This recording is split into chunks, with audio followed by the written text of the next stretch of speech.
Chief election commissioner का CEC का जो आप बिल लाए हैं उसमें सीजीआई को नहीं रख करके आप क्या दर्शाना चाहते हैं? उससे तो फिर वही बेहतर था कि जैसे पहले भी चुनाव प्रधानमंत्री किसी भी नाम को नॉमिनेट कर देते थे और राष्ट्रपति की यहाँ मोहर लग जाता था।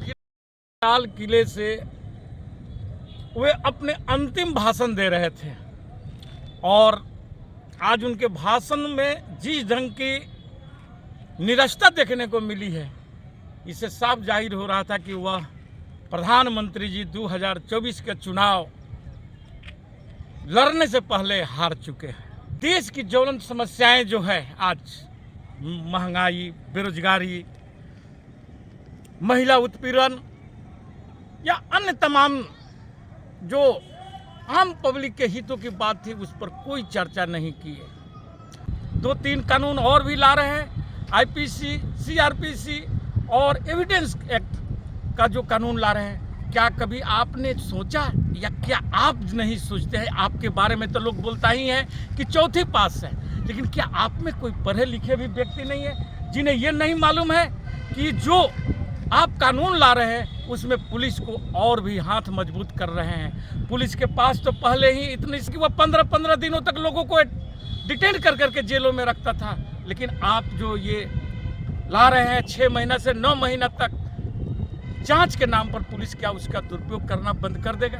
कभी इस पर सोचे? लाल किले से वे अपने अंतिम भाषण दे रहे थे और आज उनके भाषण में जिस ढंग की निरस्ता देखने को मिली है, इससे साफ जाहिर हो रहा था कि वह प्रधानमंत्री जी 2024 के चुनाव लड़ने से पहले हार चुके हैं। वह जिस ढंग से आज मणिपुर पर भी एक भी बात रखने से भी पीछे हटे, या देश की ज्वलंत समस्याएं जो है आज महंगाई, बेरोजगारी, महिला उत्पीड़न या अन्य तमाम जो आम पब्लिक के हितों की बात थी उस पर कोई चर्चा नहीं की है और सिर्फ लोगों से ये वादा किए कि मैं फिर अगले बार मंच पर आकर के मिलूंगा और तब मैं अपने विकास की गाथा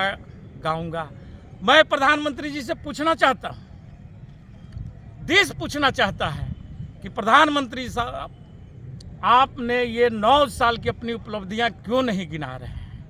आप जब मंच पर आते हैं तो कांग्रेस के बातों को रखते हैं, नेहरू को बातों को रखते हैं, देश की आज़ादी की पहले की बातों को रखते हैं, लेकिन ये नहीं कभी बतलाते हैं कि आज़ादी में आपके पूर्वजों ने क्यों नहीं भाग लिया, क्यों नहीं वे लोग अंग्रेजों के खिलाफ लड़े, क्यों अंग्रेजों के गुलामी करते रहे और अंग्रेजों के साथ देते रहे और हमारे वीर स्वतंत्रता सेनानियों को अरेस्ट कराने से लेकर के फांसी पर चढ़ाने तक का कार्य वे लोग करते रहे।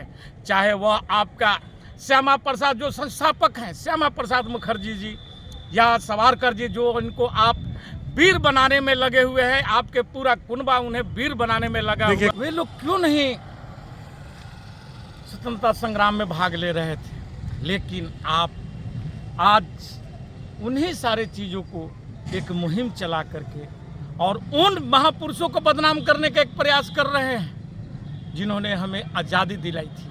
आज जो आप इस तिरंगे को और घर घर तिरंगे की जो बात करते हैं, यह उन्हीं त्याग महापुरुषों की देन है। उन्हीं लोगों के कारण आज हमारा देश आज़ाद हुआ और आज आप उन्हें इस ढंग की बातें बोलते हुए जरा सा भी आप शर्मिंदगी भी महसूस नहीं करते हैं? ये कितनी दुखद बात है प्रधानमंत्री जी।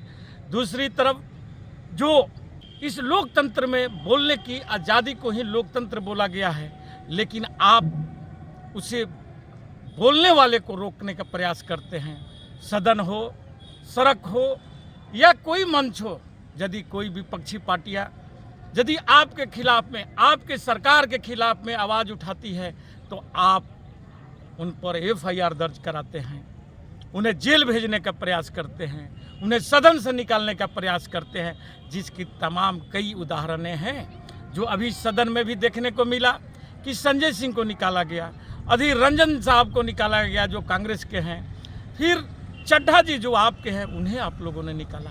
क्या इस लोकतंत्र को आप हत्या नहीं कर रहे हैं? यदि कोई आदमी बोल रहा है तो आप उसे सदन से क्यों निकाल दे रहे हैं? क्या पहले लोग नहीं बोलते थे? आप ही लोग कितना बोलते थे। मनमोहन सिंह की सरकार में मनमोहन सिंह को यहाँ तक कि मौनी बाबा आप खुद बोलते थे, लेकिन कांग्रेस तो कभी आपको या आपके पार्टी को किसी को निष्कासित करने का काम नहीं करता था। आज हर जो संवैधानिक संस्थाएं हैं जिनको रीढ़ विहीन बनाने का आप जो कार्य कर रहे हैं, और एक हमारे जो सर्वोच्च न्यायालय है जो स्वतंत्र है और जो निष्पक्षता पूर्वक कार्य कर रहा है, उसका भी पर कतरने का जो कार्य कर रहे हैं, जो बिल लाए हैं, चीफ इलेक्शन कमिश्नर का CEC का जो आप बिल लाए हैं, उसमें CGI को नहीं रख करके आप क्या दर्शाना चाहते हैं? उससे तो फिर वही बेहतर था कि जैसे पहले भी चुनाव प्रधानमंत्री किसी भी नाम को नॉमिनेट कर देते थे और राष्ट्रपति की यहाँ मोहर लग जाता था, फिर वैसा ही चीज़ क्यों ला रहे हैं? फिर ये कानून लाने से मतलब क्या है? आप जो कानून में भी जो 2-3 कानून और भी ला रहे हैं, IPC, CRPC और एविडेंस एक्ट का जो कानून ला रहे हैं, क्या कभी आपने सोचा या क्या आप नहीं सोचते हैं? आपके बारे में तो लोग बोलता ही हैं कि चौथी पास है, लेकिन क्या आप में कोई पढ़े लिखे भी व्यक्ति नहीं है जिन्हें ये नहीं मालूम है कि जो आप कानून ला रहे हैं उसमें पुलिस को और भी हाथ मजबूत कर रहे हैं? पुलिस के पास तो पहले ही इतनी समय था कि वह 15-15 दिनों तक लोगों को डिटेन कर करके जेलों में रखता था, लेकिन आप जो ये ला रहे हैं 6 महीना से 9 महीना तक जांच के नाम पर पुलिस क्या उसका दुरुपयोग करना बंद कर देगा? कभी इस पर सोचे। और आप जिस दूसरा चीज़ ये बोले हैं जो उस बिल में कि कानून 90 दिन में चार्जशीट दे दिया जाएगा और 30 दिन में फैसला आ जाएगा, ये फैसला होगा या आप ही के जैसे जुमला होगा? इसको भी बताने का आप प्रयास करेंगे। कोई भी हमारा कानून व्यवस्था इसलिए इतनी मजबूत मानी जाती है क्योंकि सबको अपनी बचाव रखने का, अपने पक्ष रखने का अधिकार देता है। लेकिन क्या 90 दिन में जो पुलिस जांच रिपोर्ट देगी और 30 दिन में वह कोर्ट में सुनवाई कर उसे फैसला दिया जाएगा, वह क्या न्यायप्रिय होगा? देश इसे स्वीकार करेगा?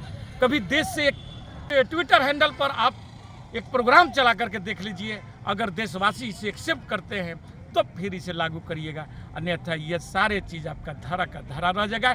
यह चुनावी स्टंट बनाए हुए हैं क्योंकि हमेशा आप लोगों का के लिए ही ये बिल, तीनों बिल लाए हैं ताकि लोग इसमें उलझे रहे, न उसे मणिपुर याद रहे, न नूह याद रहे, न हरियाणा याद रहे, जो वहाँ पर आज भी दंगा चल रहा है, आज भी लोग डरे सहमे हैं और आज भी लोगों के साथ अन्याय हो रहा है। ये तो धन्य मनाइए पंजाब हरियाणा हाई कोर्ट का कि जिन्होंने आपकी बुलडोजर योजना को रोक लगा दिया।